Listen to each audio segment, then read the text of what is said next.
Bonjour à tous et bienvenue sur ma chaîne YouTube, je suis Michael Kenzo. Aujourd'hui je vais vous parler de Saint Seiya, donc les chevaliers du zodiaque, notamment des boîtes. Je sais que effectivement beaucoup de collectionneurs n'ouvrent pas les boîtes, conservent les boîtes telles quelles pour revendre les figurines par la suite ou tout simplement parce que c'est des collectionneurs qui aiment conserver les figurines dans les boîtes. Ce n'est pas mon cas, mais je respecte leur choix. Effectivement, je préfère ouvrir les figurines, les manipuler, les poser. Et par rapport à cela, c'est pour ça que je ne fais pas d'unboxing. Donc j'ai eu la question d'un abonné, donc dédicace à toi aussi. Par rapport à cela, je ne souhaite pas faire d'unboxing, du moins pour le moment. L'unboxing, c'est quoi? C'est ouvrir les boîtes, faire découvrir les figurines, aider aussi au montage, parce qu'il faut savoir que les Sanseiya, vous pouvez changer les visages, les mains, enlever les pieds, mettre des armures, etc. Donc c'est tout un travail. Donc les chevaliers du zodiaque, c'est des jouets, des figurines, mais faut quand même savoir les monter. Et je remercie les personnes qui font ce genre de tuto parce qu'effectivement c'est intéressant. Mais ce n'est pas mon cas. Donc je vous propose de vous présenter mes boîtes et de vous parler un peu plus de Saint Seiya. A tout de suite. Voici ma collection Saint Seiya, Chevalier du Zodiaque, Mid-Close X. Donc vous pouvez voir une très belle collection.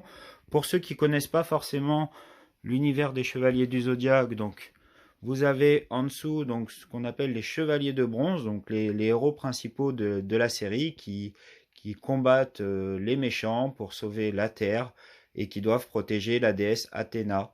Donc avec le personnage principal Seiya, vous avez Shiryu du Dragon, Yogal, chevalier du cygne, Shun d'Andromède et Ikki du Phénix. Donc je vous le cache pas, c'est mon préféré. Donc ils vont affronter en tant que chevalier de bronze des chevaliers plus forts qu'eux. Alors plus forts qu'eux, donc ce sont les chevaliers d'argent qui sont pas si forts que ça au final. Mais après, on va rentrer dans du très très lourd avec les chevaliers d'or. Donc ce sont les chevaliers, les vrais chevaliers du zodiaque, parce qu'il y a 12 signes du zodiaque.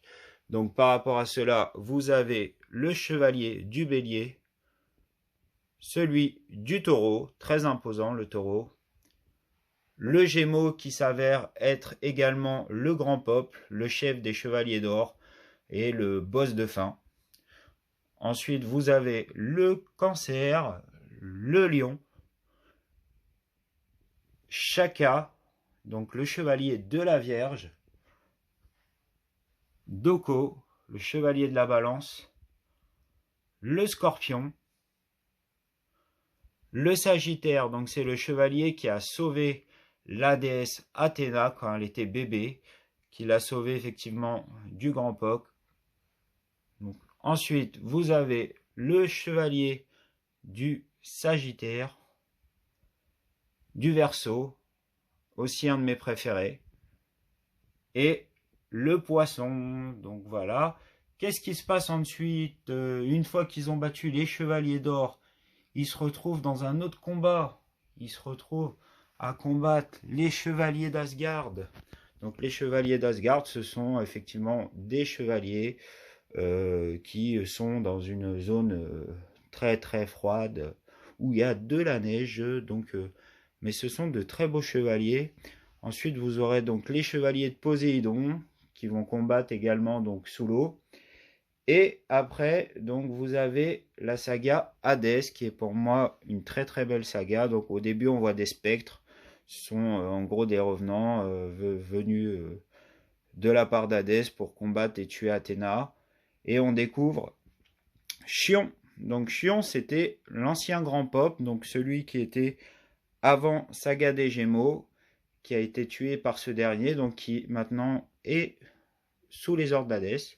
Et l'un de mes préférés également, Radamante, un des généraux d'Hadès. Donc Hadès, c'est qui? C'est vraiment le boss de fin. Et vous l'avez ici, donc avec une très grosse boîte, Hadès. Voilà, j'espère que cette vidéo vous aura plu. Évidemment, n'hésitez pas à lâcher vos coms et je vous dis à très bientôt.